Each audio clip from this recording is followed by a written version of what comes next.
ਇਹ ਹੁਣ ਵਾਲੀ ਪਹਿਲੇ ਬਿਲਕੁਲ ਕਲੀਅਰ ਖੜੀ ਕਰ ਪਹਿਲੇ ਉਸਤਾਦ ਬੱਲਾ ਬਿਲਕੁਲ ਰਾੜ ਹੈ ਜਿਹੜੀ ਕਲੀਅਰ ਹੈ ਹੂੰ ਬਣੇ ਹੈ ਹੁੰਦੇ ਹੂੰ ਸਾਈਡ ਦੇ ਉੱਤੇ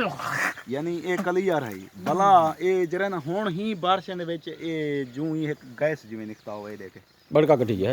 ਹਾਂ ਇਹ ਹੈ ਭਈਆ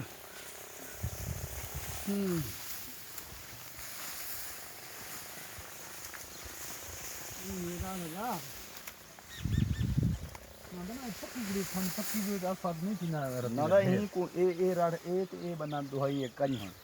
ਨਹੀਂ ਜੋ ਤਾਂ ਜ਼ਰੂਰ ਆਪਣਾ ਫਾਰਾ ਨਿਕਲੇ वाला डास्ट कर इधर है ਇਹ ਹੀ ਏਰੀਏ ਦੇ ਵਿੱਚ ਜ਼ਰਾ ਜ਼ਿਆਦੀ ਹੈ ਬਸ ਉਹ ਦੂਰ ਰੜ ਠੀਕ ਹੈ ਉਹਦੇ ਉਤੋਂ ਤੇ ਠੀਕ ਹੈ ਜਿਹਦਾ ਭਈਆ ਜੇ ਦਾਣਾ ਖਾਵਾ ਠੀਕ ਹੈ ਕੋਈ बेहतरीन राड बनी पे जरा वक्त संभल गए उन्हें तो आता संभली में इनको दवाई बिल्कुल खतरी से पानी के मारिया थे बला जेरी चुकी लगदी रहेगी ऐसा हूं को भी दवाई कर रहे रहेगी पानी होने वाले पिलाए में ये पानी जो तो नहीं खाई डायरेक्ट चाहिए वो